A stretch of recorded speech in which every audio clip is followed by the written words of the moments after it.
Space Podcast, Third Space Podcast, Third Space Podcast, Third Space Podcast. Hello and welcome to the Third Space Podcast, episode number 97, The Conspiracy. Now, over the years, Daniel and I have discussed many topics on this podcast, but we have never discussed the topic of conspiracy theories. Now, many people have asked why that is, and the truth is that there's a shady organization of aliens preventing us from discussing the topic, or at least until recently. And so now that we have our newfound freedom, we decided to finally discuss the issue. And now the content of the podcast, as it shakes out, is me presenting Daniel with all of the conspiracy theories that I could think of or look up, and I ask him to rate the plausibility of each one. JFK, Flat Earth, birds, we tackle it all. Sometimes we get into a few of the details about each one, but we broadly stick to the higher topic of conspiracies in general. We also discuss why conspiracy theories are attractive, why in the last 5 to 10 years they seem to have taken off in popularity again, and why they can be dangerous. So it was a very fun and entertaining episode, and I hope you enjoy it. Third Space Podcast, Third Space Podcast, Third Space Podcast, Third Space Podcast. Hello, Daniel. Hello, Bennett. If that is who you really are. It is who I really are. I'm in a bit of a suspicious mood today, a very suspicious mindset. I can tell. And it's all because of the topic that I have for our podcast today. Ooh. That topic is conspiracy theories. Ooh. Now, this is a topic we haven't really discussed too much on the podcast before. And to be honest, the reason, at least from my end, is just because conspiracy theories don't interest me that much. My take on most of them, I think, is pretty boring. But it seems like in our current culture, conspiracy theories have really shot to a higher level of popularity than they have in my lifetime, I think. It's like clickbait culture amplified. Like, it's like, instead of these top 10 things, it's like, did you know? Like, here's some insider's information that the other side is hiding from you. Or like, here's access to knowledge that most people don't have. And that's very enticing in a world where like knowledge is cheap and all of this. It's like, no, but here's the real stuff. Right. Yeah. And so I want to discuss conspiracy theories. And so I kind of have two parts and just loosely organized, and then we can just run with it. So for the first part, I want to just kind of go through a list of common conspiracy theories and see, like, where do you land on them? Like, on a scale of 1 to 10, how plausible do you find them? Are there any that you believe in? Which ones do you find totally ridiculous? And so on. And then in the second part, just discuss the idea of conspiracy theories in general. And I've got some questions that sum up my thoughts on conspiracy theories. I'm eager to say two things. That sounds really fun. Okay. Can I qualify two things? Yeah. I'm in agreement with you that I'm generally like, conspiracy theories. No, I mean, even if they're plausible, which I think all of them have some plausibility, or else they wouldn't like latch on. Mm-hmm. Then I don't like that though. They're like truthy. Like I value truth, and like truthiness is like uncomfortable because it's like, okay, this is a logically airtight case but the foundation is shaky. So I have a bad taste in my mouth. And then the second thing I'll say is I didn't know we were going to discuss this, so I would have, obviously looked into this further. But my understanding is that the term came about, or were you going to get this into section 2? No. Part 2. Mm-mm. Okay. So my understanding is that the term conspiracy theory came about around like the JFK assassination, and that it was developed in order to make people have the exact reaction that we're having, that like it's conspiracy theory is like a pejorative to mudslinging pejorative, and like and whether it's but like maybe it should be like we don't want to be in a world that entertains too many conspiracy theories. We do need to be like grounded. But it's a way of just saying, hey, in the thought, which is exactly what the real conspiracy theorists will go, see what you're doing? You've labeled me this, which actually gives me credit because I'm on to something and you don't want me investigating. So there's this back and forth that's exhausting. But that's my understanding. I want to go verify, but that term emerged around JFK and now has like this name. It's a pejorative to like discredit those who are saying, going down lines of reasoning that you don't like. Well, it's very similar in terminology and strategy to like the term truther. You hear like, the 9/11 truthers, and if you just think about the word truther, it's a weird word to make it to put the ER on it like that. But people pursue truth, and truth is a good thing, and you want to know the truth, and so calling someone a truther doesn't, it shouldn't be a bad thing, but it is, and it's a mudslinging sort of thing to discredit people. So our distaste for it might be the residue of like how it's intended. Like it does have a bad taste. We might be just pawns in this larger game. But we should be averse to like wild narratives that are like not the norm. We just should be. Well, that's the way things work, right? Like the odds of a thing being true. If the odds are low, then you should be less willing to believe that it's true. And then on the converse, like one of these has got to be true, right? Like just statistically, it's like sure, and that's kind of the game we're playing in part one, I think. Yeah, a little bit. Really, I just want to get. There are tons of conspiracy theories out there, and I was able to list a bunch just off the top of my head, and a few others by. Are you prepared to explain some if I don't fully know them? A little bit. I know enough to give a little blurb. I don't want to dive deeply into any of these. I don't want any of these to become the topic of the podcast. We can talk about them a little bit, but I don't want to get carried away. Gotcha. And then because both of us might be a little boring in our conspiracy theory takes, if you want to cogitate on why any one of these might be particularly salient to the general public, cogitate, feel free. Yeah, my vocabulary is really up there today. I'm feeling it. I drank some orange juice this morning, so I'm using them big words, as they say. All right, so let's just jump into some conspiracy theories. Sound good? Got it. Let's start off big. Moon landing. Fake.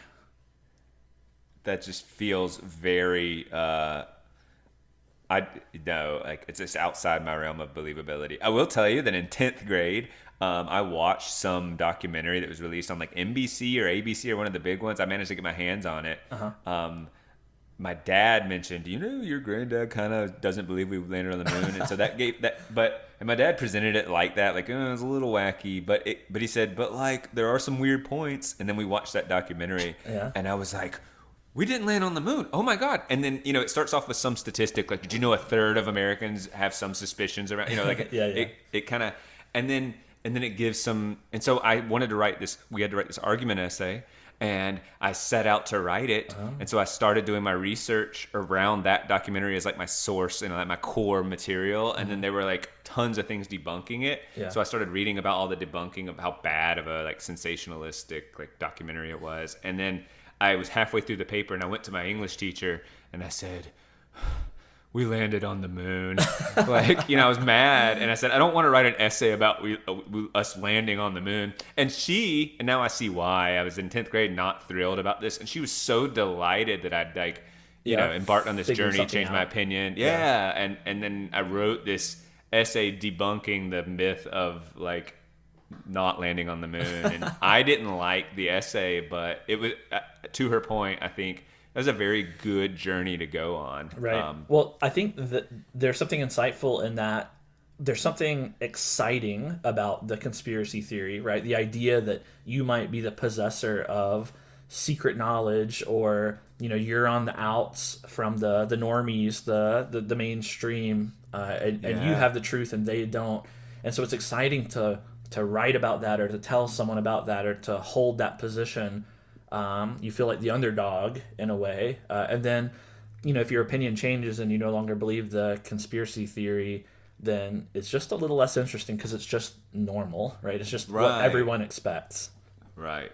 And so The only thing I recall, and this is literally back from when I was in 10th grade, that there were the only unexplained thing were some of the pictures were definitely doctored or at least had some inconsistencies with their original authentic piece, and then no one could explain why. All the other there were tons. I mean, we're talking dozens and dozens of like points being made that you could discredit in very sensible, reasonable ways, but they never fully addressed some of these.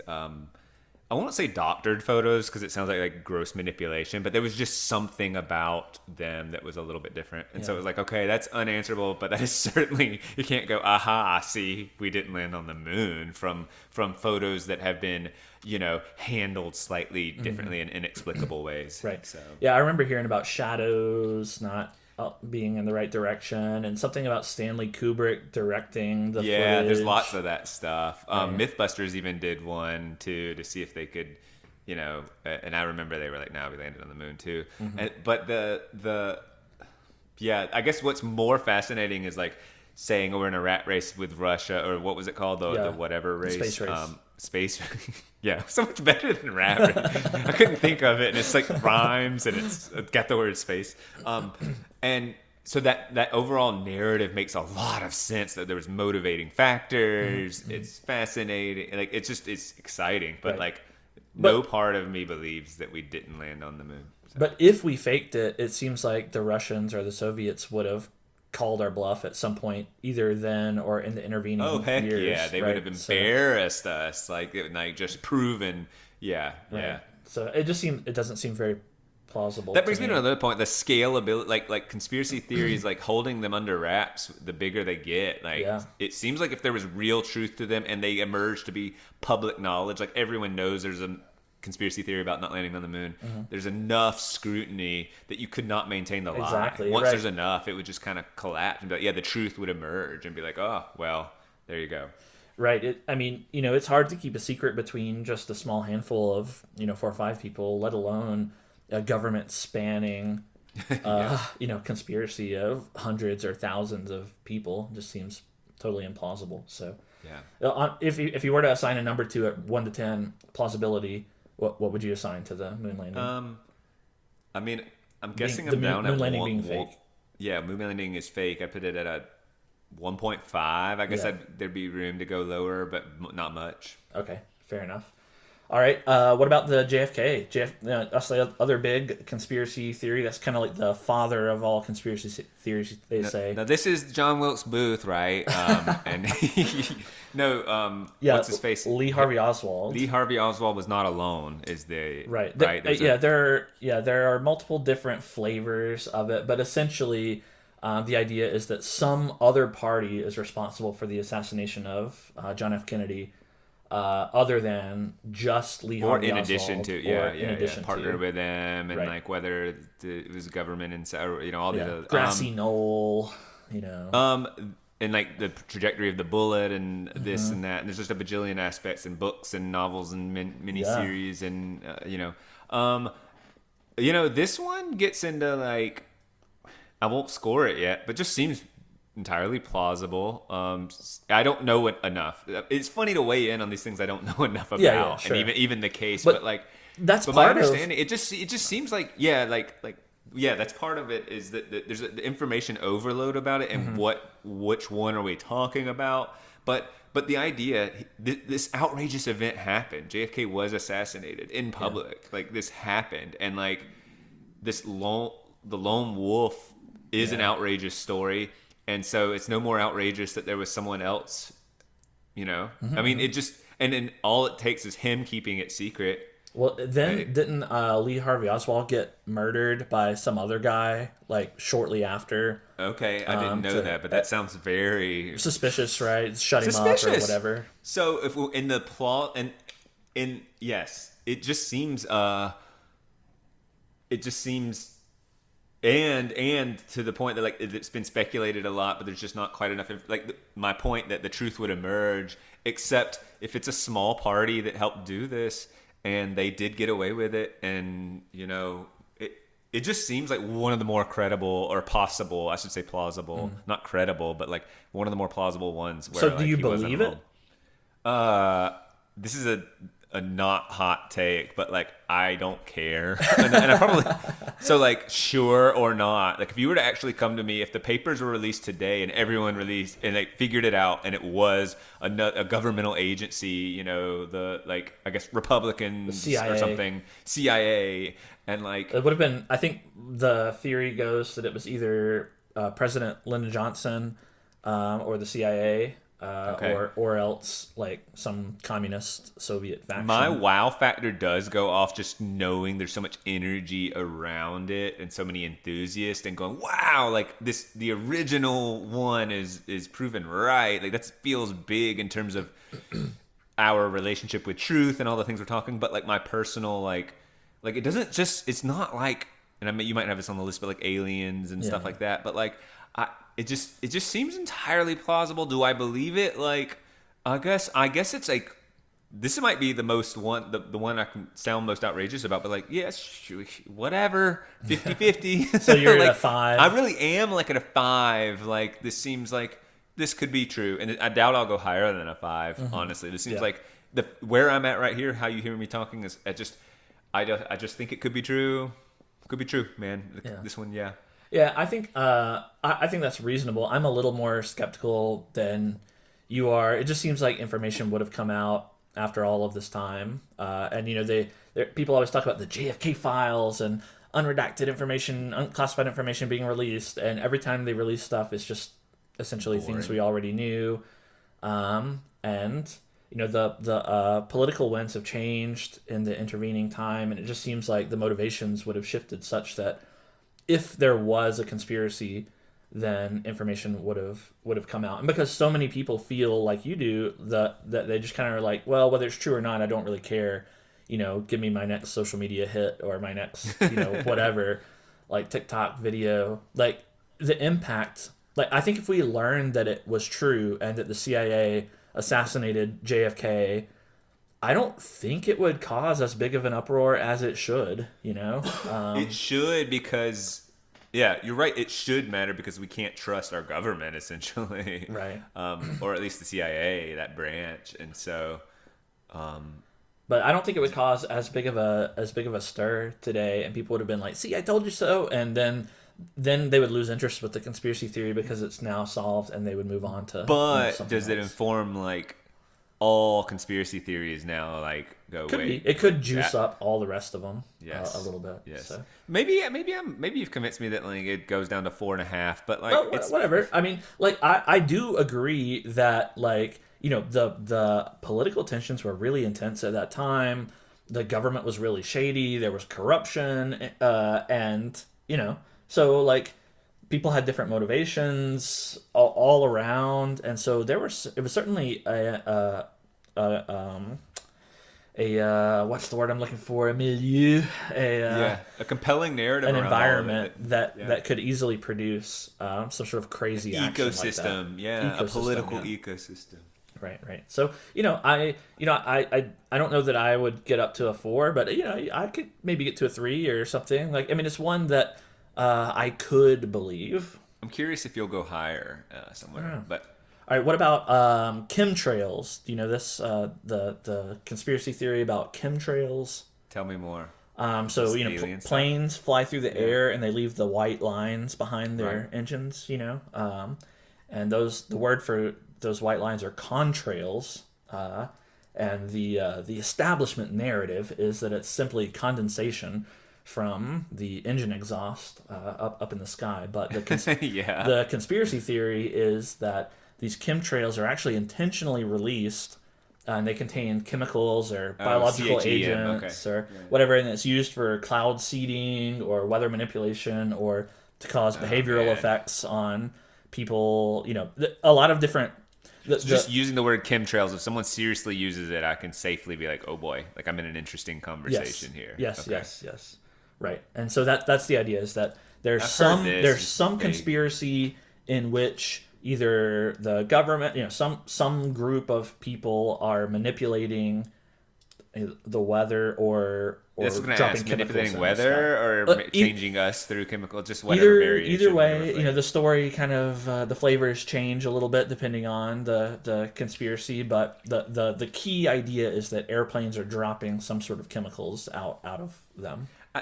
For whatever reason, this one triggers a little bit of my disgust. Not a lot, but like. Well, yeah, it's disgusting to breathe in those chemicals and have your psychology changed. No, I just mean it's like the frog turning the frogs gay. Like we're getting close. Like just it's a little weird. Like no, I don't. This one makes me uncomfortable. Yeah. And it just the plausible narrative. It gets into that like I'm talking to someone who's so anti-government that it is like hungry to hate. Like has a like seems to be fueled by not only conspiracy theories but a little bit of like hate for the man, which I don't know. I have a little bit of that too, the rebellion and the like freedom. Like I feel strange. Maybe this is the word it isn't discussed, but the conflict of like, oh, you're so wrong, and yet you and I also like. I like healthy skepticism and like I like a reflexive critique of big systems and suspicion is like actually a decent default. Like a little bit of suspicion, but but this flavor of suspicion is I guess I hate to go back to this word, but conspiratorial and it makes me it feels very far-fetched. We're back down to like we're down to 1.5 if not below. Like if you ask me like would I believe that that's true or the moon landing, I'd be like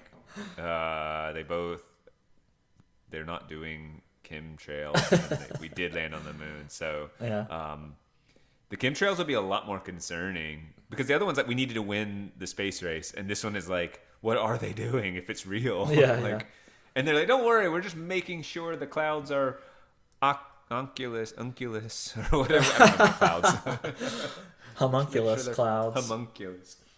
Yeah, I mean, I think that we're down at 1.5, maybe 1.4. But think about the climate change narrative and how strong and pervasive it is, and like. We need those clouds up there to block the sunlight and keep the global warming from getting so high that it kills everyone. And so, but why keep it a secret? Just extreme it would freak too many people out. I don't know. Sorry, that was my best try. I think this one is implausible, both because there is a reasonable scientific and engineering explanation for why the white lines, the contrails exist. Yeah, why doubt the truth that's obvious? and secondly, because again, if this were to be a conspiracy, like there would be some mechanical part getting installed on the planes filled with whatever chemical this is in order to release it. And you're telling me of all the airplanes, no one has discovered this part or seen the chemicals being placed or anything, like nothing. No one's been able to measure it in the air. Yeah, measure it in the air. Someone would go into the cloud, go into a chemtrail, and go, look, this is filled with cyanide or whatever. Right, whatever it is. Right. This is ridiculous. I don't know. I find it pretty implausible. So yeah, I'm down there, pretty low with you. Okay, well maybe below the moon landing and the narrative. Like, what's the motivation? It's very nebulous. There's not a compelling story around it. It's just government wants to be bad. Yeah, whether it's government or not. I mean, a lot of times the government is the boogeyman in the conspiracy theories, but it just seems like a kind of Luddite, anti-change, anti-technology, like, oh, this plane, I just want to stay in my town and my basement and not think about them airplanes up there. Yeah, I don't like the airplanes above, and I don't like this idea that if they're polluting our clear blue skies kind of thing, Yeah. What if, and actually, like, I don't know. I have a complicated relationship with technology, but like, tech is generally cool, or like has a lot of cool things, and like to kind of from the onset say, I don't like that they're doing stuff is like that's what it is. It's I don't like that there's stuff out there doing stuff, and I'm gonna I might be behind. Yeah. Maybe there's a little bit of that. Again, my thoughts on technology are a little complicated as well in certain areas. So I'm parodying these people to some degree, but I think for the chemtrails one, it's a little warranted. So, Yeah. All right, along 1.4. Yeah. I'm going below. It's more likely that we didn't land on the moon. Okay. Really.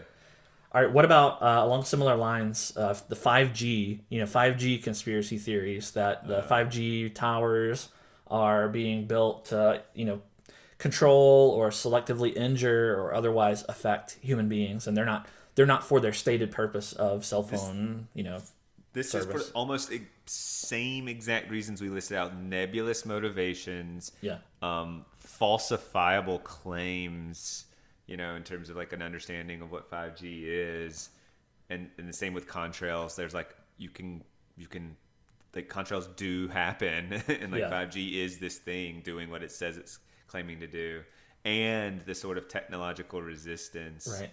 It's all. It's completely analogous, and so seems equally outrageous. Yeah. Yeah. What about active listening? So this is the theory that phones and TVs and other electronic devices are listening to your private conversations and gathering data for whatever purpose, whether to build up a database on the citizenry or to serve you ads or any other sort of nefarious This feels more purpose. plausible with all the mics and all. Actually, this feels like Yeah. okay. I mean, clearly, I've experienced even just not typing something in or putting any input in my phone and then getting ads for it. So it is. I guess I'm gonna. Ooh, this one's interesting. I Yeah. might even go all the way to. This is happening. Oh, he believes it. Well, I don't even know if it's Well, that's the thing. this is If what- you believe it, then it's not. It doesn't sound like a conspiracy theory to you. So. I know that it here's a example. Cosmo's going to Goddard School, our daycare of choice, on Tuesday, and my dad has not Googled it once, and us having a discussion around it. He's getting Goddard ads in his it's popping up in his algorithm, some like TikTok-y thingies, not TikTok, but like shorts. And so I've had this happen dozens of times, talking about refrigerators, talking about whatever. And it is happening in terms of receiving directed ads intended to sell me products. Yeah. And mics are always on and all of this. So this is true. I don't know what to say. Now, I think it's all like probably private, profit driven. I don't think that. Yeah. Well, I think also there's probably some algorithm that's safely saying Daniel's not a terrorist, so we're not interested in anything. So Google has his information and is selling it to sellers and all this stuff, but like government has zero interest in listening to me. Yeah. But it could. But if I were on some list, they go, "Hey Google," and they probably are coordinating. Like I think. So I think that's getting into the crazier stuff. Like I just would say that it's true. 10 out of 10 the active listening is happening on devices. Okay. I don't even think it's funny. I think you're laughing. I'm a little curious why you're laughing because it's just true. I mean, listen. You can argue that it's not. That my stories are just like, maybe it was a coincidence. I'm telling you, Bennett. Like this is not a. It's not really a debatable claim. I'm just kind of saying these things are happening. I mean, to the extent that it's nefarious purposes, it is nefarious to like do this without my consent and pump me ads based on. You some probably did give algorithm, your consent at some point. Click a little click through box somewhere. Yes. Yes. I mean, I think I am above 5 on this one. Like I think it's very plausible, and I think in some cases there is active listening happening. Like I think if you set up the Google whatever device in your house or the Amazon Echo or Alexa, whatever they are, if you put those things in your home, the smart devices, then you are essentially you're giving all of your private conversation over to these companies, and I think that they are listening and they're using that to serve ads for the most part. And I think they're more interconnected, like to Netflix, to like freaking Wendy's, or whatever. Right. Well, like probably credit card companies and how you're swiping, sure, how you're spending your money, that stuff. Connections. I think there are a lot of connections there, and there are probably really obscure and hard to find opt-out options, buried in menus in various applications and everything that make it hard to get out of that sort of thing. But I think that the devil is in the details on, how wild this conspiracy gets depends on what people think is listening. And like, yes. like there's one that, that alleges that your TVs are listening, and this has been going on even since before we had smart TVs. Really, you want to hear back to my granddad? Yes, he used to believe it, and then my dad swears. My dad said he always kind of was like, he revealed it similarly, like your granddad kind of thought some wild things. They didn't land on the moon, and the TVs were. These are actually the two that I know of, and that TVs were listening. And then one day on some bill, there and whether I have a false memory of this or not, but like my dad swore there was a little asterisk on and it was like worded strangely about its capacity to hear. And like, it's like, and I want to revisit that with my dad before I go making, these are like vague claims I'm saying, but like on some sort of official piece of paper, and that my granddad had found it and showed my dad and was very like vindicated, I guess, to go like, look, see, I told you. And it was like, my dad didn't know how to reconcile, because the language certainly did sound like we could be like, if we, it has this capacity is essentially what it said. And it's like, it was just an acknowledgement that it had that capacity. And like, I sound crazy even, like, I need to talk to my dad about that. But I'm serious though. Like, that conversation happened with my dad about him saying he thought it was listening. I thought he was crazy. And then that piece of paper said this, and I just didn't know how to reconcile it. And so yes, but I still put that in the, like, I don't know, man, like, that's also like, there's some old school like whisper warts away type thoughts. Have you heard that one before? Like, almost like mystic beliefs about the world, like this old uncle could like whisper to your wart and it would fall off 4 days later. You rub a nickel on it or something, and there might actually be some copper properties or something, but like, I don't know. I didn't include a lot of the like home health, like stuff. But it falls, and this is like deep Southern stuff, like, to be honest with you, that I'm kind of like, so if you kind of like, there's the it's almost like magical realism, like the literary genre of magical realism, like, is so enticing. And that's how, like, in some ways, like, old beliefs or deep Southern like mysticisms are like magical realism. So like, my granddad was coming from that cloth of like these things. War of Northern Aggression. Yeah. Yeah, I guess. But go ahead. Well, I was just going to say if I was trying to argue against the active listening thing, one thing I might latch onto would be, your point about, if you were a terrorist or whatever, then they would probably, get that information. But we have a lot of people saying a lot of crazy things these days, both, like, I think about like child abuse and terrorist sympathies, and it just seems like we're in an era where the government would definitely take action on those kinds of things if they were aware that they were happening, and they are happening, and so presumably that data is being gathered, but the action is not occurring. Yeah, well, but don't you think like, I think algorithms are particularly sophisticated. So I could start saying stuff like, this person should have been murdered, which is an outrageous thing, and that might like register as like Area 1. Daniel has like started posting on media loving violence against others, but like nothing happens to me. Area 2, I'm like ordering the Alchemist cookbook or anarchist cookbook, and still nothing would happen to me, because that's like, I think you could literally order that on Amazon. I'm not sure, but like, like, I've become interested in dark web stuff. Right. And then Area 3, I've attended a meet, I've joined a group, and then they might start picking up interest in going, is he making any public appearances at a rally, or, I don't know. Yeah. But like, I think I could just spout off absolute nonsense and nothing would happen to me, and I'd be at like level 1 is my point. So I think they have a sophisticated psychological algorithm that would say he's not really a danger just because he's a nut job posting BS online. Like I think that's probably accurate, that there are just so many people doing that doesn't even start to register yet, unfortunately. Yeah. And then you have to start to meet a profile that hits 3 of the 5 big ones or whatever like profiles they have for like actual danger. And so you can just say crazy stuff and nothing would happen to you. Right. Is my guess. And that they have enough supercomputing power. See, I do sound conspiratorial. Yeah, see, that sounds a little wild. Safe. That sounds a little wild to me. Yeah. I mean, well, because you don't register until you get into all these categories would be fairly extreme. So me just saying what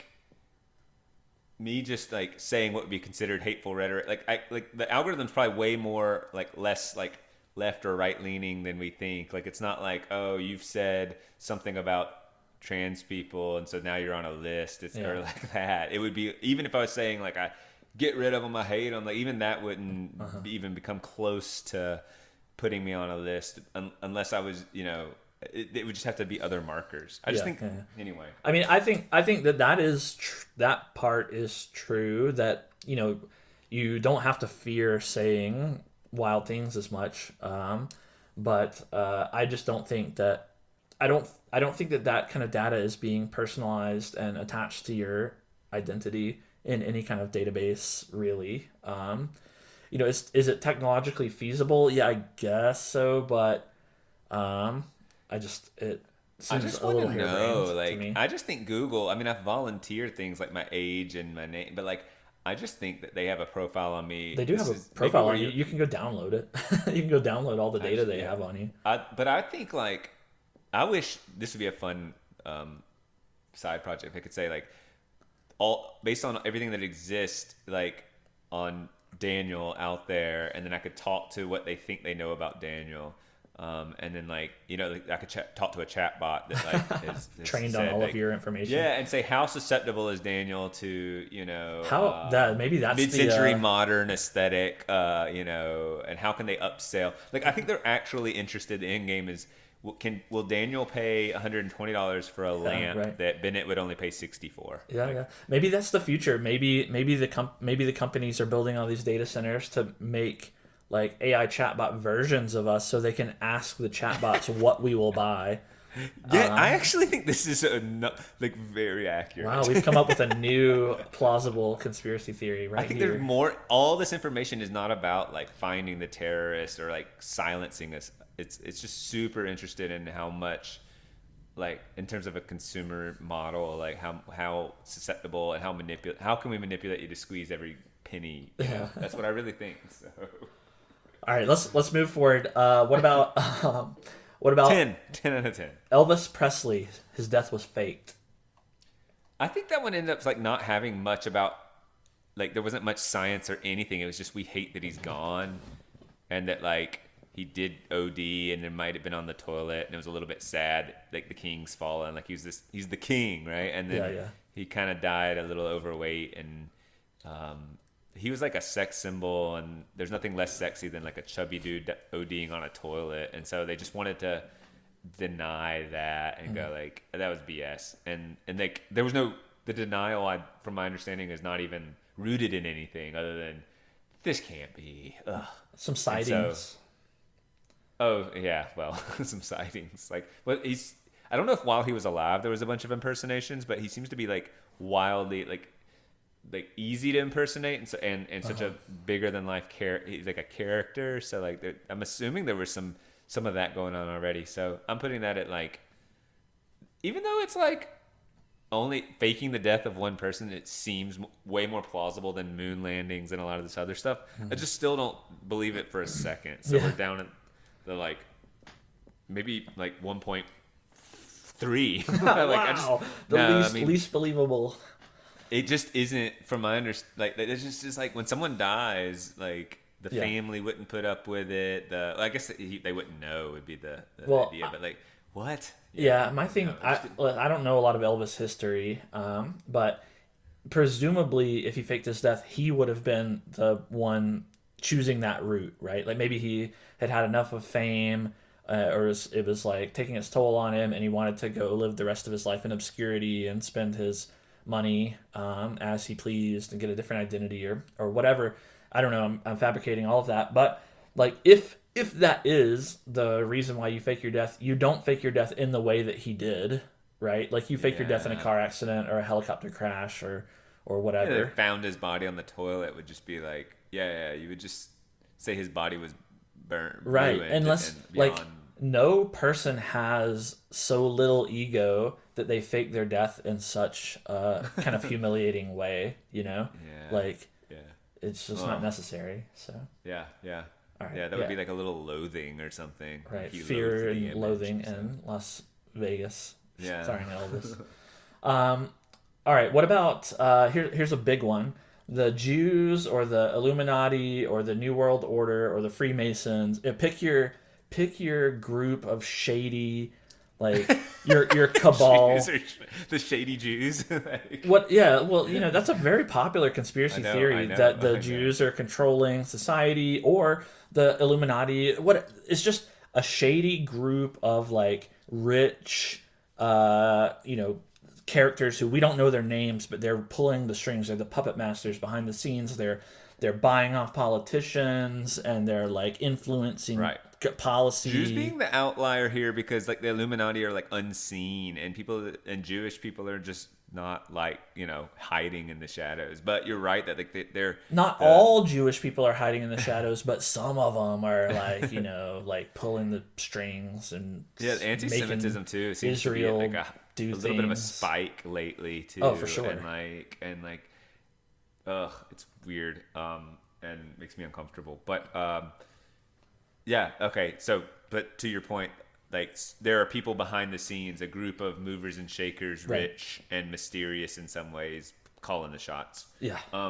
At least from a narrative standpoint, it is always interesting to be like, and tempting to want to believe like when you see how inept governments can be, to be like, but they're really these brilliant masterminds, like Oz kind of thing, Wizard of Oz style, like that are in control and so I get the temptation, and then for me, I quickly go to like occult type stuff that are like they're like pulling on otherworldly demonic type forces to help them get the job done, and they have some like these are the movers and shakers that are still politicians, but then they go home, put on their robe, do a dance naked in the Right. moonlight, Right, cut their right. hands, and they all have some blood oath and chant beneath the full moon and do some floating and then go back and then their wildest dreams Sacrifice come to true. Moloch or whatever. Yeah.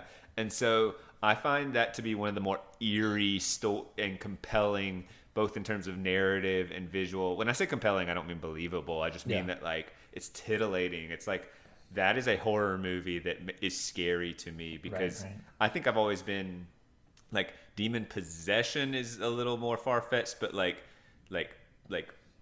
worshiping demonic forces for your good that kind of like then consumes you like that. You can call it possession. So, but like not the like exorcism, like head spin around type. Yeah. But because I think I have some natural like these politicians that like seem so soulless, and you're like, you must have sold your soul to get in this position, and so it fits nicely into a worldview about suspicion toward a-holes at the top. Yeah. However, believability and all that.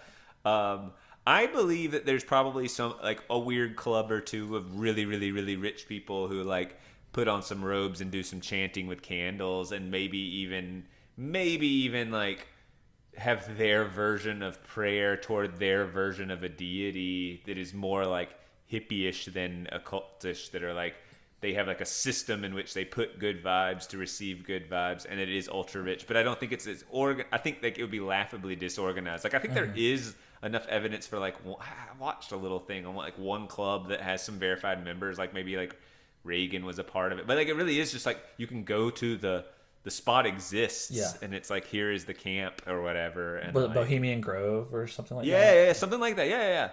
Yeah. So like it's they're like that's probably where like that conjures our imaginations to be like, oh, like go bigger and Illuminati stuff. Yeah, yeah. And all of that's so vague and vaguely interesting to me. I don't put much time into it and don't really believe it. I might be at like a 2 though. I might go. Wow, down you to hate like the 1 Jews. point. I don't put them in the same category for some reason. I think that, well, having like, taught a few Holocaust novels in my day and like had to like back up and go like, when students would ask like, where does anti-Semitism come from? Because we kind of like often when we're teaching pick up where Hitler was pulling on like blood libel and big old stuff and like, and then so I had this vague like, even like with my like biblical upbringing, it's like, yeah, the Jews are God's chosen people and therefore like hated by everyone, and Jews and Gentiles, and so there was this divide. But I was like, but why are they hated? And the answer is just kind of like, well, I don't know, they've just kind of always been hated. And even in my studies to try and answer that question, so I wouldn't just say, it's not like Hitler decided to hate the Jews and then we have the rise of anti-Semitism. It's like, no, he was playing with anti-Semitism that already existed in order to like gain power. But like the answers are like ancient stories of blood libel and it's hard to even trace the origin. So it really feels like since the dawn of their existence, and I don't know, I don't have a good answer why, but like that feels distinctly different than like Illuminati and all that. But to your point about the movers and shakers and like there is something behind the scenes, it fits. It fits for the sake of this. The reason why it's included in this group is because people will always say, oh, the Hollywood is controlled by the Jew. Look at all the powerful people in high positions of power in Hollywood, and they're Jews, and there's a lot of people in media who are Jews, or George Soros is like they're and there's a religious or ethnic like connection there that motivates them to try to put their tribe first, kind of thing, and that's why it's there. Similar to the Illuminati or Freemasons or New World Order or whatever, like. Some group of people with their own interests that differ from the broader society, and they're trying to manipulate things to go their way. And so, like my take, in terms of plausibility, I'm again I don't imagine we'll differ too much through these, but I find it. Well, I don't believe it enough for it to change my actions in any way, and have zero firsthand experience with a Jew, an Illuminati member, a New World Order person, or a Freemason, like existing around me and behaving in any kind of suspicious fashion.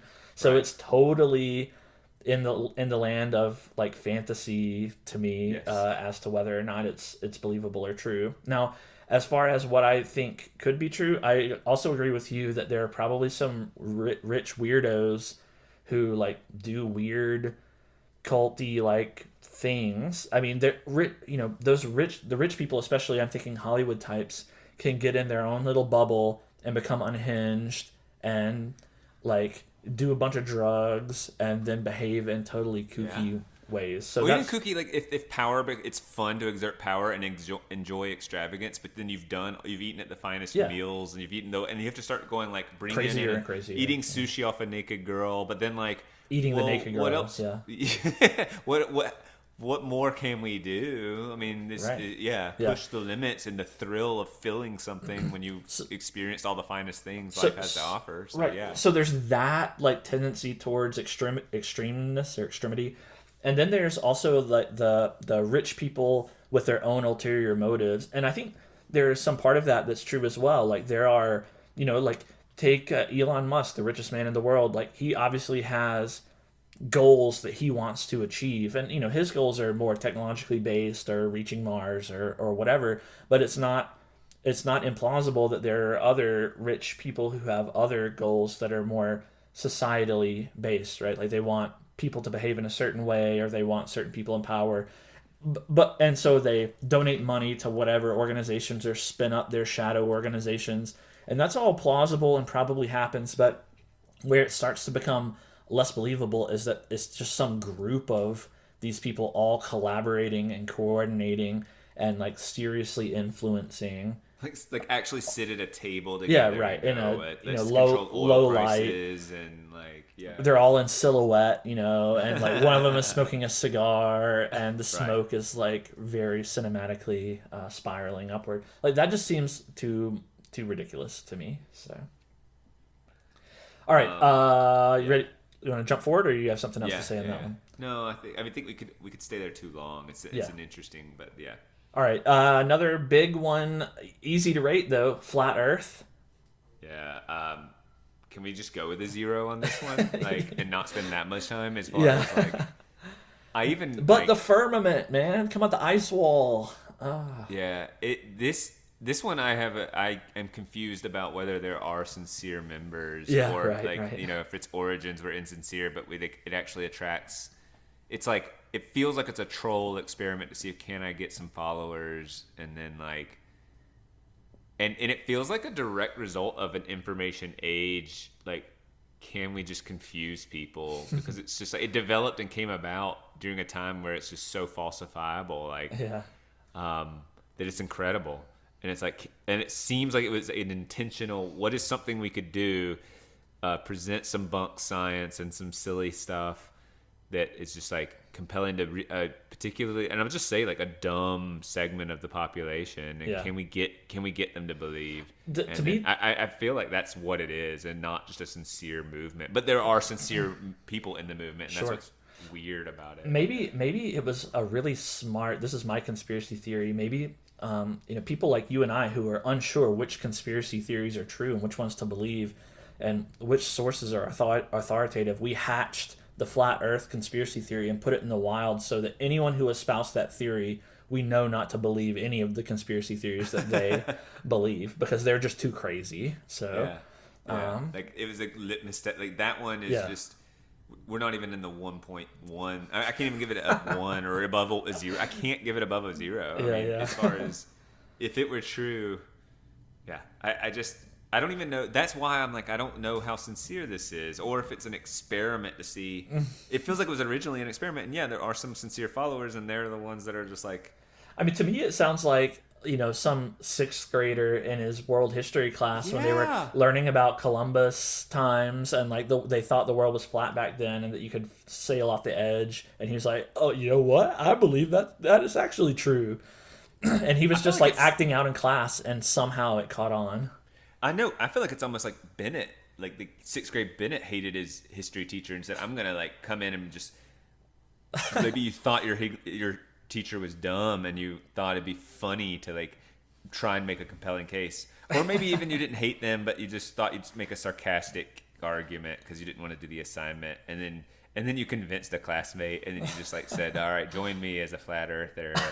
And then, it reeks of that, like it reeks of insincerity, but then you don't know what to do when you have like 4 or 5 members that are like really believing Bennett, and you're like and you're a little uncomfortable but a little like high off of the like rush of like I've convinced some people. How else can I manipulate the statistics and cookbooks and do things, and how far can we go? Well, maybe it was me. Maybe I did it, and this is my I don't confession. like it though. I don't like that it had enough traction to be a thing that we know what you mean. Like, I know, Flat Earth, like it shouldn't. It should have ended in 6th grade at your school and not grown outside of it. It should have just died. But that it like could. There are enough dumb people, like adults, to. No, even if you're just too dumb. Like, look, Daniel does science as a segment because I'm bad at it. But like, I don't just go. I believe. Like, I don't. Like, since I'm bad at science, I like don't just go believe a bunch of little like facts you throw at me and go, that's my worldview now. Like I just don't get it. I guess I'm smart enough to know where I'm dumb, and they're not. They're not. Right. All right, we alluded to this one earlier, but what about 9/11 inside job? I put that at ultra low too. Really? Jet fuel can't melt steel beams. But it can compromise the beams enough to like when heated properly, and then it doesn't take, with all that weight too. Like it's a lot to. But George Bush. But George Bush, Yeah, no, really, I mean, this is, again, it has like a narrative around it that sort of makes sense, like, okay, like America does bad things, has nefarious things going on, and wants to start a war and oil, and there's a narrative that is like a logically constructed motivation. Like for me, and this is just the English teacher in me, like conspiracy theories like are more compelling and attractive when they have like an interesting and captivating and somewhat believable narrative of motivation. Like it's kind of like it's just like court like trials and stuff. It's like, well, what's the motivating factor? Why would you do this? And so when it has a good why, then you can start to say things like steel doesn't melt by jet fuel, and then go like, oh, like, you almost like you have your story, and then you shoehorn in some evidence that's a little, cooked in certain ways, to make Building it sound. 7. Yeah, that's a term I've heard about. I heard when I was reading just very briefly about this one, I heard a component I'd never heard before. And apparently there are at least some people who believe that the planes were holograms. So they weren't it weren't real not heard this. planes. They were holograms, and it was a controlled demolition of the buildings, and the planes were faked in order to make us believe that something else did it. Wow. So I didn't know that, and so now I believe it though. Wow. So now you know. Yeah, now I know. What about COVID related conspiracy theories? Are we far enough away now to where we can put the finger on the pulse of? I mean, you COVID? can ask. So I think you got to get more specific. What about COVID was manufactured? It's not a naturally occurring virus. I mean, I thought, like, whatever, was it Wuhan? What is the Wuhan? Yeah, Wuhan lab. I thought it was made in a lab there. I thought that was sort of, but like I don't know if made or that's where it came out of. Like, some people still don't believe that. I mean, I believe that. I don't think it's a conspiracy theory. I think it was. I was about to say, I thought this was just. I know that it was originally that's what people were saying, and then, but it was kind of a left and right wing thing that like right wing people were saying this came out of this, and they're saying, oh, that's sort of like racist or something. I don't know. Like no, this is just where it came from, and then it came out to be true, and like even left wing organizations were like, yeah, okay, that was true. Right. I didn't know that people still weren't. So what about testing it? All right, so let's go one level further. So like to me, when the New York Times, I think it was New York Times and CNN and all, are saying, yeah, it's true. Yeah, they finally admitted it. So all right, let's go one level further though. It was manufactured in China, but why? Was it China trying to attack? Was it an attack? Was it a bioweapon that China intentionally released? Was it Fauci? Because there are all these accusations that Fauci funded this research. So was it Fauci trying to make China release it and, gain fame and power? Was it population control? Was it an attempt to get wider vaccine acceptance? You can speculate about all the crazy... Was it an experiment to see how much the government could tell us what to do once we needed to shut down? Yeah. How far can you go down the conspiracy trail? How far can I personally go? I can go that it was manufactured as a potential weapon. Or, like, they're manufacturing all sorts of stuff, and, like, they keep them away, and it could be a weapon, could be, the knowledge of the limitations of, like, we'll have this thing, and maybe it ends up having this utility that we don't fully understand yet, but we'll have it, and that, we do a lot of these things without full answers as to why are we doing them, which is strange, but like science, it makes sense to me that science would be like, we're creating powerful stuff, but it needs to be contained. Yeah. And then as far as like an intentional, Faucian release, or I have a real trouble. Like, look, he did there's a lot to critique him about, but like, a master plan to release it, master plan versus like a few, like if you convince me, or if it came out like, yeah, these like a-holes in the lab like broke in and did this, and they worked with the government, they happened to work for the government and had these belief systems, but like an intentional design to throw the world off the way it did, I tend to kind of not think that. I tend to think they had this stuff, and they effed up. Yeah. And then I'm even willing to go, well, now governments having to say something, like the World Health Organization having to do something. They were like, well, we're not, there are limitations to our influence, but let's see the boundaries of these limitations. Since we're in this position already, let's and it's better that the population kind of does what we say, because like we just need to make sure we have control in these situations in case it happens again or whatever. So let's give them some directives that we know may not be entirely true, but like it's by their estimation does less harm than good. And so I think there was experimentation with crowd control is the wrong word, but like group manipulation unfolding before our eyes, which sounds a little conspiratorial, but that's what I'm saying, is that like they were like, well, we're in this situation now and we need to be showing that we're being active, and our suggestions are going to, by our estimation, be better than if not followed. Right. Yeah. And so let's just experiment around. I think that putting this in conspiracy theory territory is mistaken, simply because there wasn't a lot of coordination. I think that it was a lot of opportunistic people and organizations taking advantage of what happened for their own ends. And so I think there's a lot of the things that I put out there, there's some truth to them, but they're not causative exactly, they're correlative. So like I also think that China just screwed up, and it was an accidental release. They were inappropriately doing dangerous research, and the U.S. was funding it. That was the Fauci part, and yeah, they kind of suck at everything, and so it leaked out and caused a big problem. And then people opportunistically took advantage of that. The U.S. took it, Fauci types took advantage of it because they, realized they screwed up and they might be able to be fingered as the bad guy in the situation. And so, tried to enact their own policies in a defensive fashion.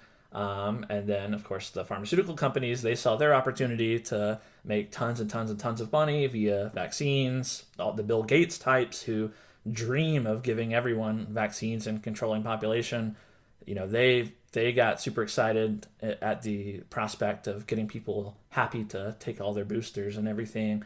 And then, of course, there was political motivations because of the U.S. administration at the time. So all the media and everyone who was not aligned with the administration saw it as an opportunity to destroy it. It was just a perfect storm of people going, oh, we can use this. Yes, let's use this terrible thing. Yeah. And even wacky stuff in the classroom for me, like plastic dividers. We used to have desks that are two people wide, just basically a rectangular table, and like putting a piece of plastic that was vertical between the desks doesn't even jut out between the people. Dude. Just a piece of clear plastic. I know. Headband things that are like like plastic, just like pull down in front of your face, shield looking. Well, but this felt even like to me, with the very limited knowledge of science, going, this is ridiculously silly, and we're supposed to just, and like it was all this like pageantry of action for schools to say, all right, we got to set aside like $250,000 to like invest so we can open our doors, and like so what are we doing? And we're making stairwells one directional, so you enter in here and you this is. And when you start going, and I remember raising my hand. I was part of this committee to be like, how can we be thoughtful about, social distancing? So with that, so we're like saying we're making one directional with arrows painted on the walls of like, this is the upstairs and this side's the downstairs of the building, and like, this is what we did. This is how we like put our energy, wasted our energy. Right. We had protocols for how to wipe down desks after every class. That might actually saved a cold or two, a spread of like a common cold. But good God, how much money, how time, silly. Energy, well, that's what I remember thinking from that time period, is just that like it felt like you were embedded in a conspiracy theory, right? Like all the people in the grocery store, like looking at you out of the side of their eyes behind their masks, and like all of the pageantry and like kabuki theater that people were going through to prevent the spread of COVID when all of the prevention was conspiracy. It was like not based in reality, Yeah, and that's what yeah. I found to be the And that's most what was ridiculous. so like my decision to like, because from you kind of elected to say I'm just not going to do that. I will resist, and I will follow the science, and I was like, I'll follow the social norm, even though like I don't really think this is probably right, but like I the social cost for me, like what it came down to, unfortunately, was like, are you like you're socially signaling I'll follow the rules, and so like I'm on the safe side. Like, don't you can trust me, I'll follow the rules, and you not is saying I'm a little bit radical, I'll like think for myself, and that's even if that's like at odds with the establishment here, and like that had a cost. I don't know. It's just a very like, yeah, God, it was just such a draining time because Yeah. there was like moral, like I don't want to moralize everything. I was just like, I'm just wearing the mask and like, and now we can recognize how silly it was. But I'm not saying I regret it. I'm not saying I feel ashamed. I'm just saying, and perhaps moralizing wasn't the right claim to make, but like, did I fail morally? Mate, you could say yeah. I mean, I think you might even say yes. I just would say like, I think I it's was looking to avoid enemy making in public, or like I wanted to keep people calm, but like I was reinforcing a system? Absolutely, that was wrong, like fundamentally wrong. Absolutely, yeah, that would be my only. I wouldn't blame anyone individually necessarily, but it's just if everyone just goes along to get along, then you can end up in some pretty terrible places. So it's everyone's responsibility to stand up for the truth, yeah, regardless of the consequences. And when people fail to do that, then things happen just like they happened. So. yeah. All right, let's not relitigate. Let's Okay, zoom along. yeah. Actually, I've got, let's see, 1, 2, 3, 4, 5 more. Let's do them fast. And Okay. then I want to Yeah, we're unpack at an hour. a Yeah. little bit about like the idea of conspiracy theories, and then we can Okay. wrap up. So, kind of dovetailing on the last one, vaccines. There's a lot of conspiracy theories about vaccines. So, vaccines cause, we'll just lump it all together. Vaccines cause health issues, whether it's autism or other injuries or whatever. How plausible do you find it? I mean, kind of plot. Like, of course, vaccines have effects. So, and that those effects can be holistically by the numbers good, but there can be some pretty concerning data on like the negative side effects. And so, like, I understand the like institutional need to push for everyone get this. It's better holistically for society, but like that doesn't mean it's better individually. And so that's the complicated bit where it's like your responsibility to like go and say like do the research for yourself and all. But like, man, putting that on the individual who's just like trying to go to the doctor and stay up to date and Yeah. kind of like is very it's messy. But of course, injecting medicinal things in your body has adverse reactions and good reactions, and so I don't think that like people are lying to like give kids autism or hurt people. I think it's Right. intended, but like medicinal, I don't know about the definition of medicine, but like it's altering your state, it's doing something to you to like enhance you or like aid you or like gives your body things, and the way your body handles those things can be all over the place. And so of course it's plausible that your body could Yep. not handle them well. Yeah, I agree. I'm very warm to this, to this, and I think the devil is in the details a little bit, and it depends on the specific claim and the specific vaccines that are being accused. But certainly there are weird motivations and intentions. That there's a profit motive behind getting vaccines to market and getting them approved and in heavy use. There's this strange social cohesion desire. Vaccines only work when everyone takes them. If only a small number of people take them, then they're not effective. And so there's this kind of get on the bandwagon effect that I think can be really insidious. And that's why I find vaccines to be a poor epidemiological strategy in the first place, because it requires that uniform buy-in. But like I think there are some vaccines, the old school ones where it's just degraded or dead parts of viruses that that the philosophy of exposure therapy, essentially exposing yourself to something that's dangerous but weak, allows you to build your strength against it. That's sound. That makes sense. But then we get into more modern times where the COVID vaccine is engineered in a particular way to hijack your body's function, and that seems really sketch. That seems like toying with dangerous science. And before the COVID times, my warmth on this one would have been like a 5. I would have been like, oh, I don't know, I don't know one way or the other. But after the COVID times, now my warmth to this is very high. So I'm like, yeah, this is. I think that there are definitely cases where there's been serious harm done. So. And you mean, do you believe unintentionally? Except, well, there's a lot of motivating factor. They want everyone to win. They want to make money and cure some disease, but they're willing to take some risks that maybe maybe. Yeah, I don't know. I don't see the motivation to intentionally kill people. I guess you have the Bill Gatesian like population control narrative, but that sounds too wild to me. What do you think though? Like theoretical science has to become radical, I'd say.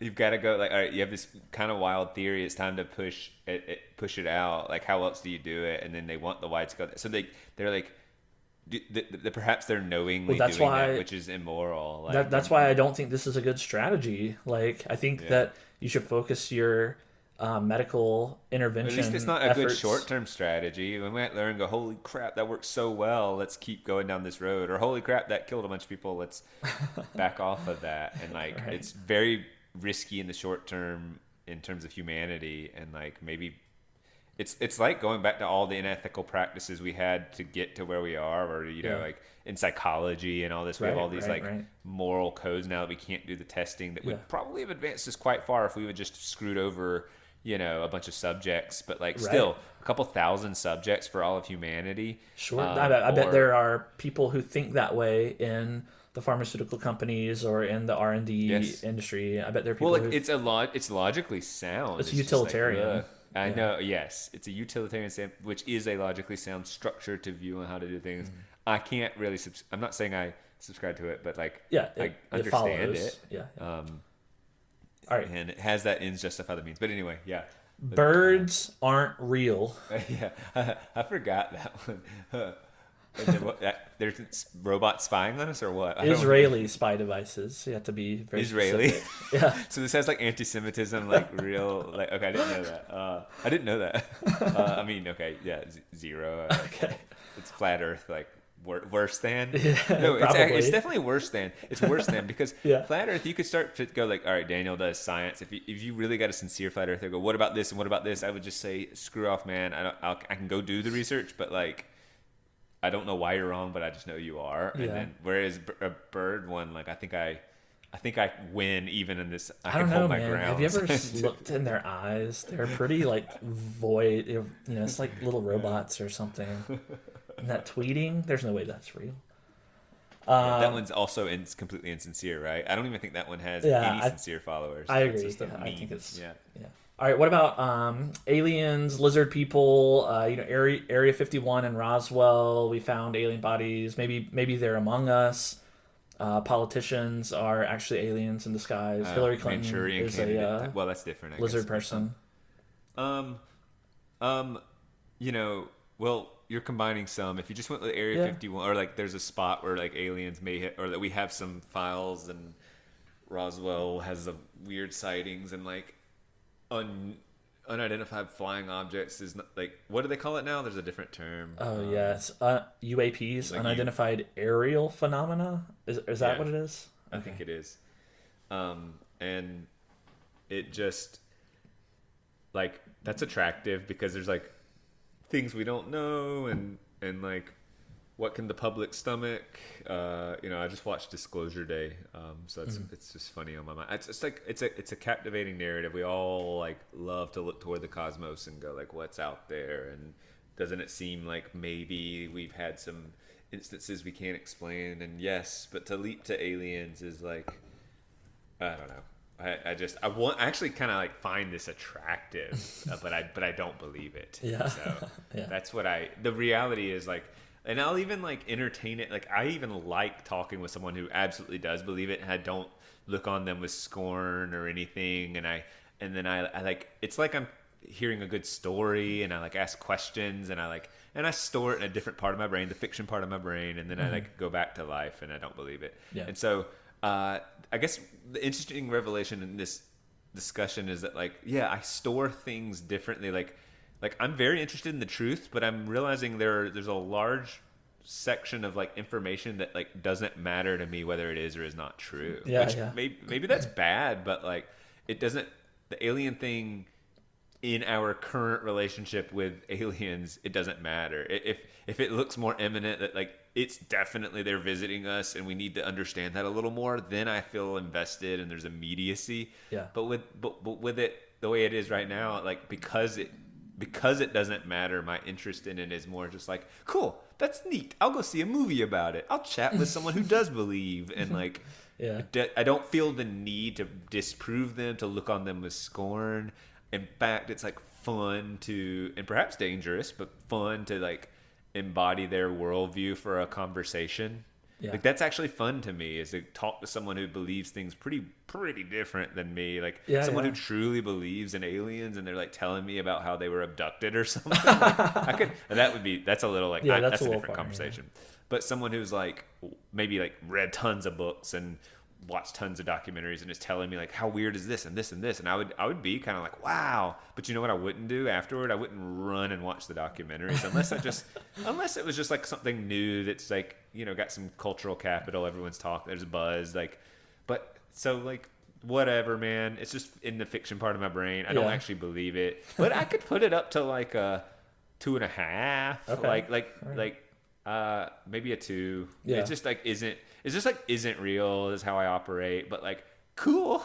Yeah. So. Yeah, I'm, you know, we've talked about aliens before on the podcast. I'm not an aliens guy. Yeah, you came out and definitively were like, no, they're not. But I think there are different levels of plausibility, and like the most extreme that, you know, like Hillary Clinton is a lizard person alien, like that's just totally ridiculous.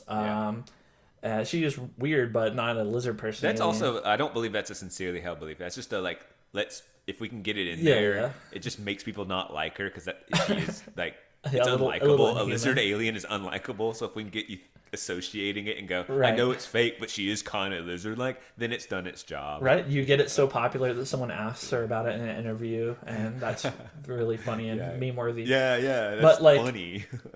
and then you get to like aliens are among us in some way, and I think that's also pretty ridiculous. And then you have they're not among us, but they're observing us, and I think that's a little less ridiculous, but still ridiculous. And then you have aliens exist out there in the universe somewhere. They've never come into contact with us, but there is life other than humanity in the universe, like and sophisticated life. That's the most plausible that you can get, but I still don't buy it. And that's where I stake my claim. That's where I feel like I'm in the minority these days on that claim, because it's popular. Kind of like trendy to be like, as we kind of understand the size and scope, and like just seems mathematically comfortable saying there are environments out there beyond that. But in the same way, like if someone says like, oh, I believe there's life out there, you know, thousands or millions of light years away across the galaxy, I don't look at them with scorn. I don't say, oh, you're an idiot or anything like that. I just, you know, it's kind of fun to talk about. Epstein didn't kill himself. So I didn't follow this closely, and I would love to watch like a concise documentary on everything, but like, dude, seems like he didn't kill himself. I don't know. Like, what?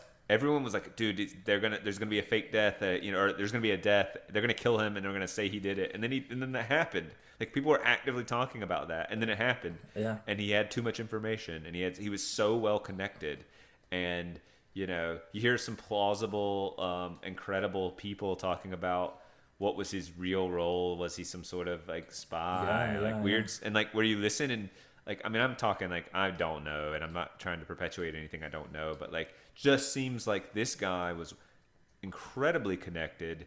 So his role is like, what was his real role? And like, what did he know? Where did he get his money? And like, why did he? And he died swiftly before he could say anything.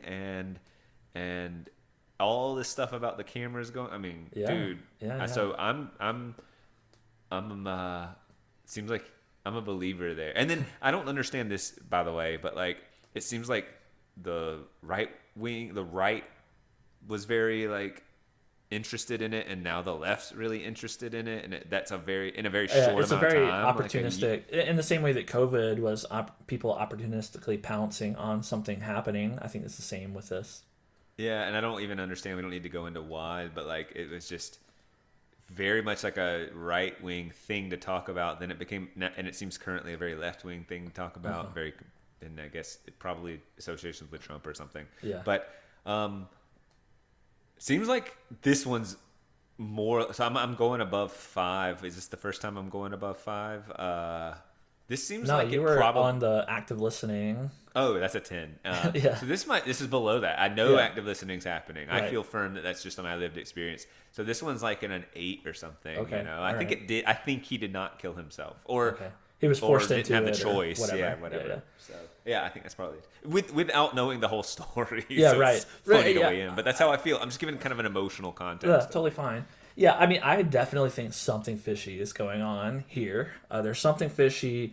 I don't know what. There are just too many unanswered questions, and so something weird is up. I don't know what it is. And so yeah, there was. I don't know that I would go up to an 8, but like I'm definitely skeptical of the narrative that has been spun, and I think we'll get some more information eventually. Yeah, yeah, and I think this is the story that will be like. Unfortunately, when we let something be in the realm of conspiracy theories and then prove it right, you give fuel to all conspiracy theories. Yeah. There's like something dangerous about that, and so I think that's where we're at here with him, because like, it'll be a great documentary too once all this is like, and maybe they have to wait 5 or 6 years or maybe a decade before they can release all that. So yeah, but it's like, dude, come on, like it's just too weird. What about Holocaust didn't happen? Holocaust denial? The numbers are exaggerated, all those kinds of things. Well, and like I've talked to some Holocaust deniers, and it starts off with, Hitler was an effective leader. I'm not saying he was great, but he was really effective. And and those numbers are exaggerated anyway, and this and that and the other. But like, from my understanding, it's one of the most. There's like that's how the conversation unfolds. It's uncomfortable. As soon as those start to happen, you're like, because it's true. I've never talked that to anyone like that. No, I've had like 2 from like parents over the years, and that's how we're just at a ball game, and they start off and like I forget that's how. So weird. That's really weird. I know. I exited, as quick as I can, and other parents around me like apologized, like the 2 times it's happened, but like because they just like they're like, oh, he's like that, and we like hate it, and so like.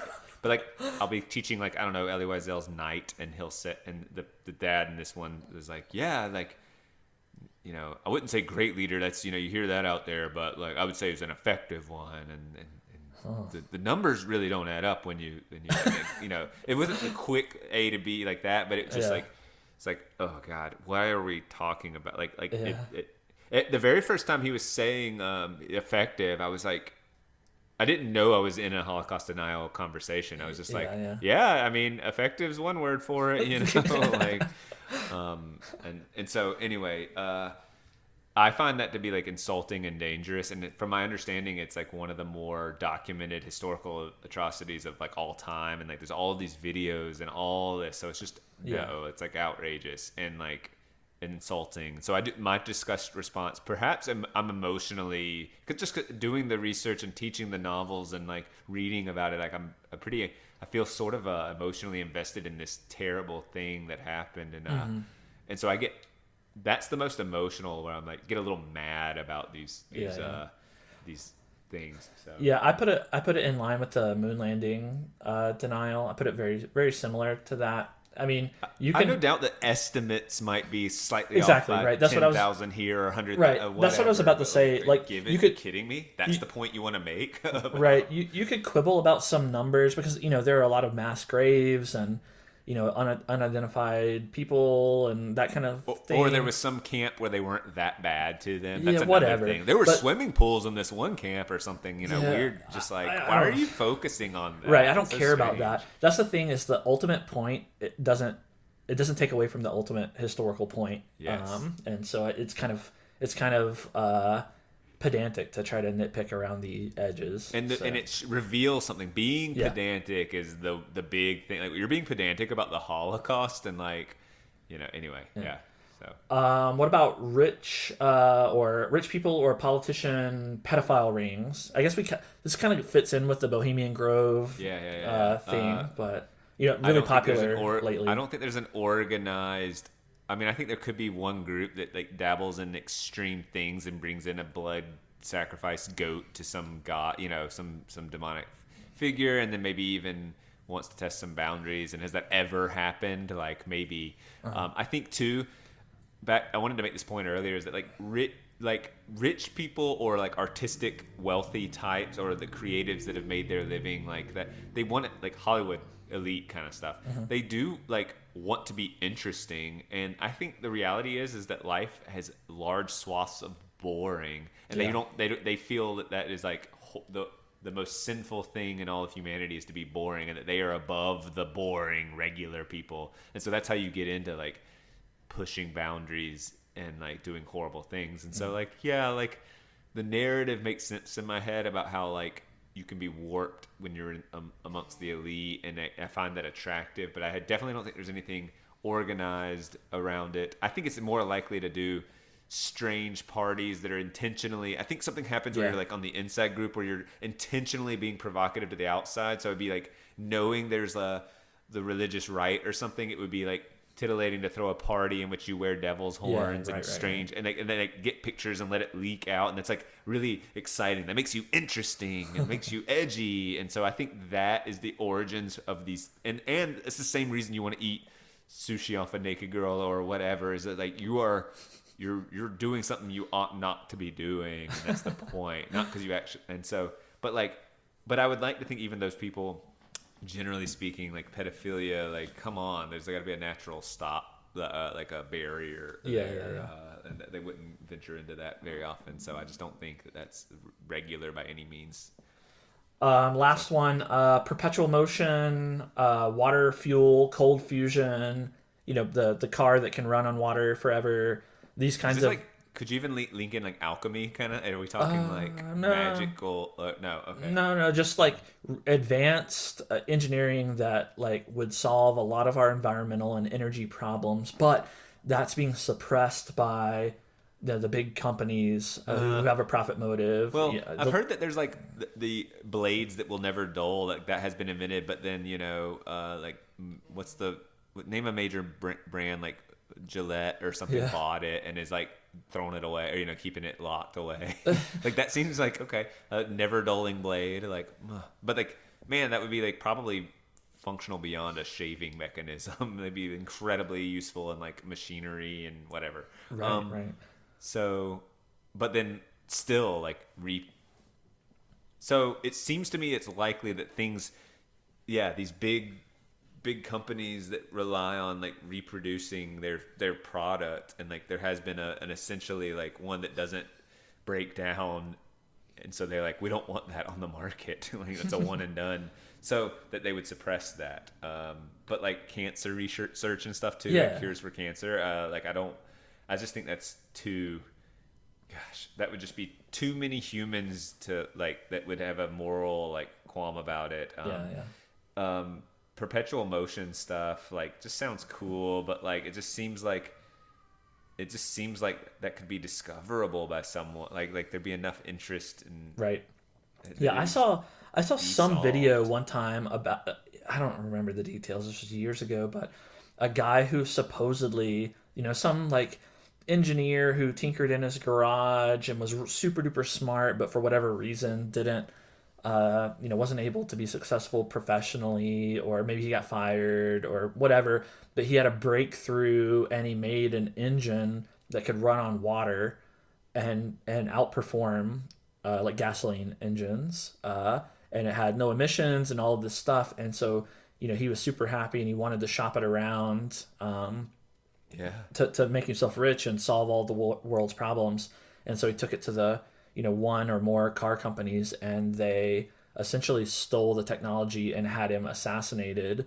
That way they could continue to, make money. It's a perfect story. It's very compelling. I like it. Everyone loves kind of this guy ragged to riches, down on his luck. He made the discovery. Now here he goes. And then big company big comes. Bad guys, that is a classic story that fits the conspiracy narrative. It's like the perfect conspiracy story. Yeah. And like, there's a dumb part of my brain is like, why can't it? Gas is combustible, I guess, is the reason, and it's some sort of lubricant. But like, can you just make it water instead? Yeah, right. It's just this dumb part of my brain. It's like, just give it water. It's a lubricant too. I mean, but I want to believe it. I don't know. If it's in the same as all these others, like it doesn't probably not true. Yeah. But like, man. That is it's an exciting thing, because if he did it, someone else will do it, and like it's so good. That's why I'm skeptical of this kind of thing. These scientific breakthroughs, just like there are so many people looking into science at all times. What if that's not as true as we think? Like, are there really a bunch of guys maybe tinkering in there? Is the conspiracy. Yeah, no. I just mean, like, are there really, like, there are a lot of bright minds working in big systems, but are there like bright minds tinkering in their garage right now? Like, you are a bright mind, but you're working in a system, not really tinkering. But there are a lot of bright minds being paid their salary to think up new ideas for Chevrolet or Ford or whatever. And that's cool. And more experimental than, say, your role. Your role's not particularly like whoever comes up with these amazing breakthrough ideas, because of our capitalist system, is going to become wealthy beyond imagining, and like there's a gigantic incentive to release technologically beneficial information, and there's a disincentive to hide it. And so that's why I have a strong measure of doubt for any of these kinds of conspiracy theories. And if Ford or whatever company were the first of this guy comes and I have a water engine, and they say we can't, like, their first impulse might be to kill him and hide it, but then they go, that we can't do that. Like, that means we're on the brink of discovery. Someone else is whatever. Like, we can't hide this. We'll be the first. We're the first to market. The first right. is like exactly. And so right. They could redefine the entire industry by releasing that, and so by creating and releasing it. So so all right, let's see. That was really great. I really enjoyed hearing your thoughts on all of those. Kind of in closing, I want to ask, like, how dangerous, like I noted in the beginning of the podcast that it seems like recently people are more prone to conspiracy thinking than they have been before. Maybe I'm noticing it more. Maybe it's the effect of the internet. I don't know. But I want to ask, like, why is it more common now, and how dangerous is it? If I'm speculating on why, it's like, access to information is so cheap, and we are generally logical creatures that are dumb. And so we like have access to information. We create a narrative that is logically bound with some key misunderstandings that are like the devil in the details, I think you said. And so like, if I have one thing wrong and my whole story falls apart, but like, I don't even know that it's a mistake.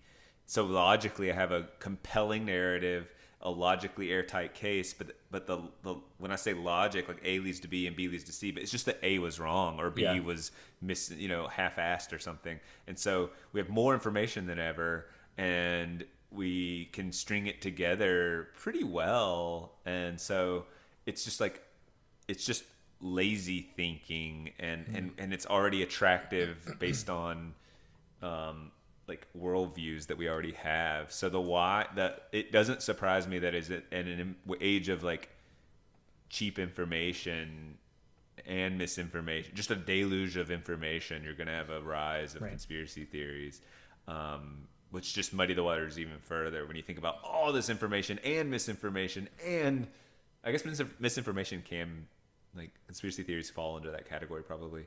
So that was the why. What was I really just think that's true. And then you find communities that support you in that. So now you have this social bonding agent that says, now that I'm invested in it, I will not abandon it quickly based on someone pointing out a mistake. I won't go, oops. I'll just say, but my friends will agree with me, and that matters. Like friends just like coming together matters. Like being not lonely matters more than the truth. Right.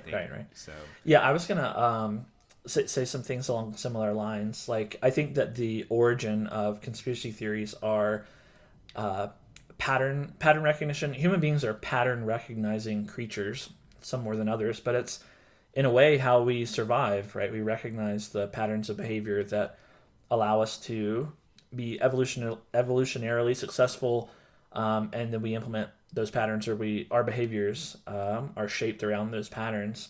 And you can form patterns that aren't actually causative.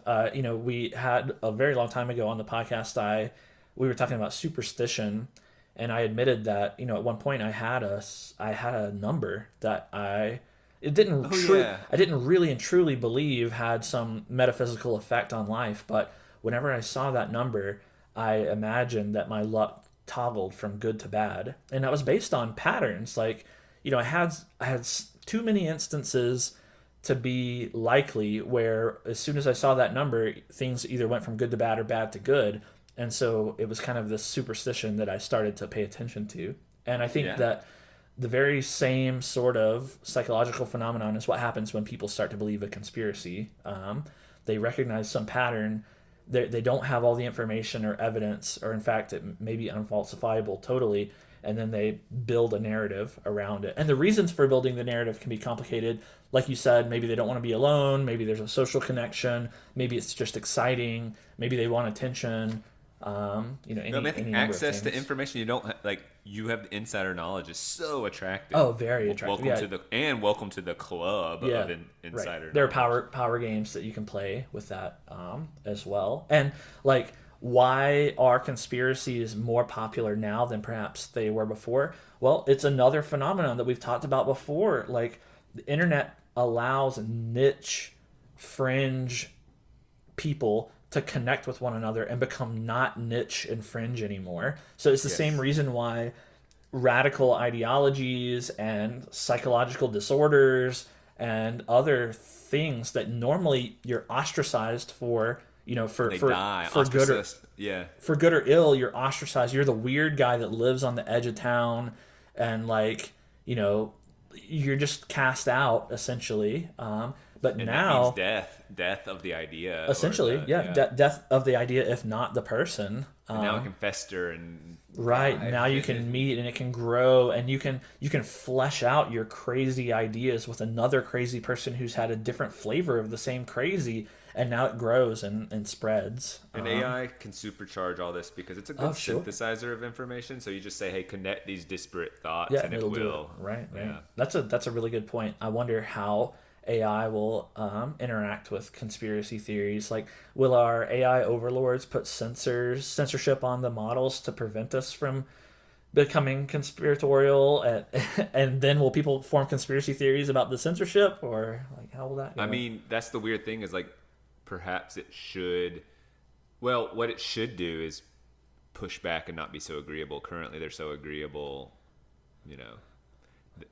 so it shouldn't be like, don't go toward this area. It should just be like, hey, don't you connect these dots? And it'll go, yes, that's a great connection, this and this, and I'll connect it all for you, and I'll even extend and expand upon it. And when it should say, oh, those connections are tenuous at best because of this, this, and this. And so that way you don't train it to not think about JFK, or to go easy around these areas. But that's immoral. But just to be like coming from a position of skepticism potentially, which you can engineer it to be that way if you're actually looking for it to test ideas, but you have to prompt engineer in such a way, and instead of it being its default is like agreeability. In a way, and I've had this thought before, AI just is a magnifier for the information and beliefs that already exist out there, right? It improves the speed and efficiency at which we get information. And so you can kind of hear what you want to hear and believe what you want to believe, and AI just gets you that stuff faster. In the same way that, back 50 years ago, you could talk to people in the bars or out and about or whatever and get their wacky theories on things. But you access those wacky theories much more rarely and at a much lower rate And then with the advent of the internet, now you can get exposed to those theories much more quickly. And with AI, it's even faster, right? Yeah, So, and it's not just speed; it's the echo chamber of one. Sure. You know, that's the AI psychosis idea. Is that like you used to the social aspect of the internet is that the echo chamber effect we were talking about earlier, just connecting with the loonies. But now you can just be you and your AI, and that echo chamber of one's pretty rough. right, So, right. Yeah, I think that's a lot of the danger. The danger of conspiracy theories is that it's a very, in a way, isolating sort of thing. And not to mention it can exacerbate if you have other mental issues or disorders, right? It can make you act. I guess where it really gets crazy is if you start to act on the conspiracy theory and go like shoot the lizard men or whatever. well, that's why joining these communities that are wrong, you're going to get that. We've talked about this in a lot of different areas. If you're wrong and then you join a community and you get this boost that affirms your wrongness, you actually feel right and you actually are experiencing benefits of what being on a good path would be. I'm finding community, I'm feeling supported, I'm like doing better than I've ever done before. Right. And then reality is like smacks back and you actually are going to be lonelier and more wrong and be further down the rabbit hole you shouldn't be. Right, So it's and that danger. can cause a lot of negative effect. You could despair from that, or you could have some psychological break because reality slaps you so hard, and that can cause bad outcomes. So Yep.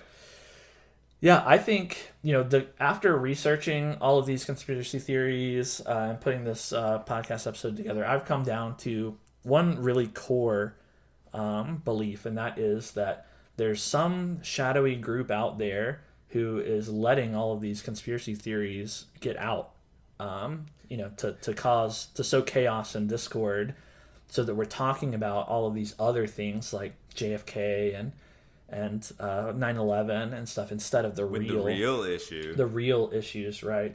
And well, I don't know that I want to put it out there in public because they're probably listening to us.